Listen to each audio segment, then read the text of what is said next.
வணக்கம். வணக்கம்.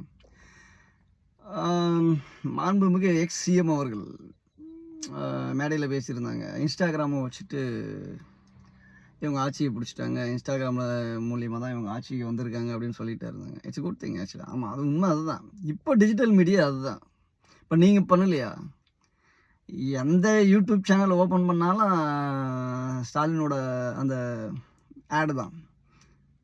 ஸ்டாலின் வளரட்டும் ஏதோ சாங் ஒன்று வந்துட்டு இருந்தது. நானே பார்த்தேன். என்ன அப்போ எவ்வளோ கோடிக்கணக்கில் செலவு பண்ணி டேரெக்டாக யூடியூபே விலைக்கு வாங்கியிருந்தீங்க. அப்போ ஏன் நீங்கள் ஜெயிக்கல? மீடியா ஃபுல்லாக யூஸ் பண்ணீங்கல்ல. ஒரு மருமகன் ஃபுல்லாகவே ஒரு கம்பெனியை நடத்திட்டு இருந்தார், ஐடி கம்பெனியை. விஜய் மற்றவங்களெல்லாம் கேலி கூத்து பண்ணுறதுக்கு இவர் எடப்பாடி எல்லாரையுமே. இப்போ அதை விட இது கேவலமாக போயிடுச்சான்றேன். கேட்கல.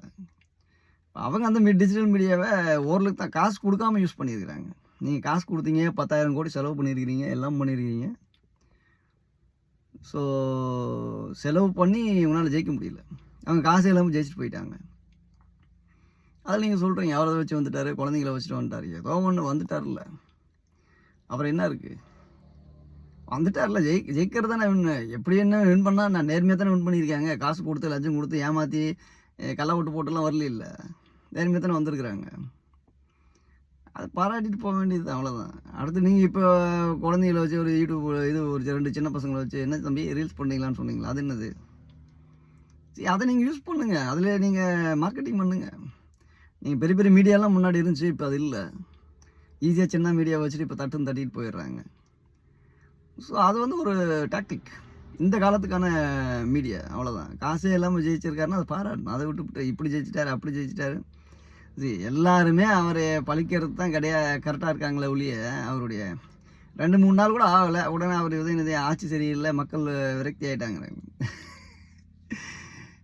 70 வருஷத்துக்கு மேலே ஆண்டு உங்களை விடியமாக அவர் ஆண்டுட்டார். 10-15 நாள் தான் ஆயிருக்கு. விடுங்க, பண்ணட்டும். Let it be, do it.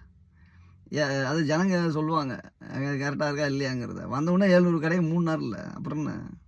நான் விஜய்க்கு சப்போர்ட்லாம் பண்ணல. I'm not a supporter of Vijay. புதுசாக ஒருத்தர் வந்திருக்காரு, லெட் தம் ட்ரை, எவ்வளோதான்.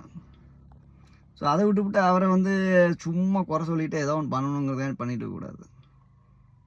சரிங்களா? அது எனக்கே பார்க்கும்போது பாவமாக இருக்கு. அவர் ஒரு ஆளை வேலையும் செய்ய விட மாட்டேங்கிறாங்க. சும்மா சினிமாக்காரங்க சப்போர்ட் பண்ணணும். வந்துட்டதுக்கப்புறம் திரும்ப அங்கே போய் காசை வாங்கிட்டு ஏதோ ஒன்று பேசிகிட்டு இருக்கிறாங்க.